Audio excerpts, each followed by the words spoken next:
What are you favoring as you're building your lineups for the Renaissance Club and the Genesis Scottish Open? And it's really what this is, what, golf in the UK is about. It's about the weather and whether the weather will be there, and that will determine who does well very often or who it fits. And 7 under 2 years ago, 15 under, much better conditions last year.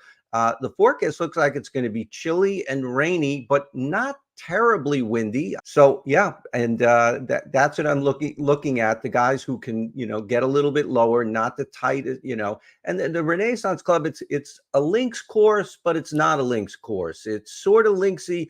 We think of the Scottish Open as, wow, that's like hundreds of years old, the golf, but the course isn't that old. The tournament isn't that old. It's I don't know if it's linksy, not links. Weather looks like it's going to set up to favor certain things. And in my mind, the number one is ball speed or the driver. There's very little penalty at this place for missing the fairway. Yes, there's fescue grass and such, but these guys bomb it so far that they're hacking out with clubs that are so close to the green that in many ways, I just don't see it.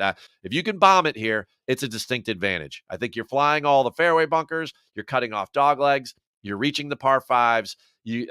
Those long par fours you're taking advantage of, and then there's the one drivable par four. So I think length is a big factor. I think putting is a big factor. I think there's going to be a lot of approach putting, which is the idea there's going to be a lot of putting from off the green. Can you avoid three putting on slow greens that you're just not used to? And the little amount of wind, it's also going to favor these guys that can really move the ball. And the other thing with power is that there's a lot of long iron shots here. We've got 5 par threes, but 3 of them are over 200 yards.